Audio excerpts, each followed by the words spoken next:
বছরে ওয়েট করতে হবে, তারপরে গিয়ে এই দিনটা আসবে। তো চলে এলাম একটা নতুন প্যান্ডেলে। এটা একটা সুন্দর প্যান্ডেল এখানে হয়েছে, তো বাচ্চাদের মতো কার্টুন থিম টাইপ অফ করে। এটা খুব কিউট একটা থিম, ভালো লেগেছে। খুব সুন্দর প্রতিমা, একদম বড় একটা প্রতিমা। আর সবথেকে ভালো লাগছে এই দুর্গা মায়ের চোখ থেকে যেন মনে হচ্ছে এটা আলোর রশ্মি বেরোচ্ছে। তো এটা ছিল আমাদের সেকেন্ড বা থার্ড প্যান্ডেল।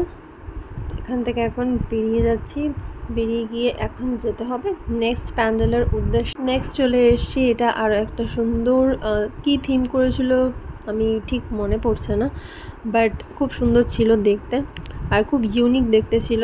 এটাও আমাদের এত ঠাকুর অ্যাকচুয়ালি উঠেছে আর এত ভিড়, লাইন দিয়ে মানুষ দেখছে, এগুলো কভার করতেই সপ্তমী অষ্টমী কেটে যাবে। তারপরে তো দূরে আরও জায়গায় ঠাকুর দেখা বাকি রয়েছে। তো খুব সুন্দর লাগলো।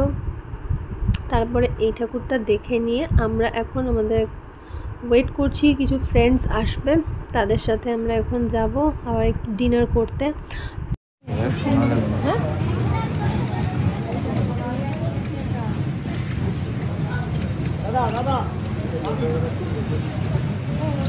এখন চলে এসেছি ডিনার করতে। একটা আমাদের এখানে বাইপাসের পাশে একটা সুন্দর বড় ক্যাফে হয়েছে, সেই ক্যাফেটাতে আমরা ডিনার করতে চলে এসেছি। ডিনারটাও খুব ভালো মতো আমরা করে নিলাম। আর তার সাথে যে আজকে ম্যাচ ছিল ইন্ডিয়া পাকিস্তানের, তো সেই ম্যাচও সবাই দেখছে আর তার সাথে ডিনার করছে। এখানে একটা অ্যাম্বিয়েন্সটা খুব সুন্দর ছিল, সবাই ম্যাচ দেখছে, হাততালি দিচ্ছে, প্লাস নিজেদের খাবারটা এনজয় করছে। তো খুব ভালো লেগেছে এখানে অ্যাম্বিয়েন্সটা এনজয় করতে। খাবারটাও খুব ভালো ছিল, একটু কস্টলি ছিল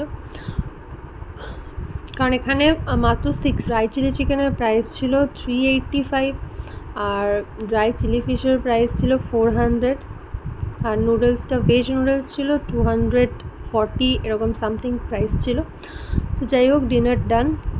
চলে এসেছি নেক্সট আরেকটা প্যান্ডেলে, এটাও খুব লাইন পড়ে আমাদের এখানে। এই প্যান্ডেলটা দেখে এখন আমরা যাব একটা ফ্রেন্ডের বাড়ি, ওখানেও মোটামুটি অনেকটা রাত অবধি টাইম স্পেন্ড করবো আমরা।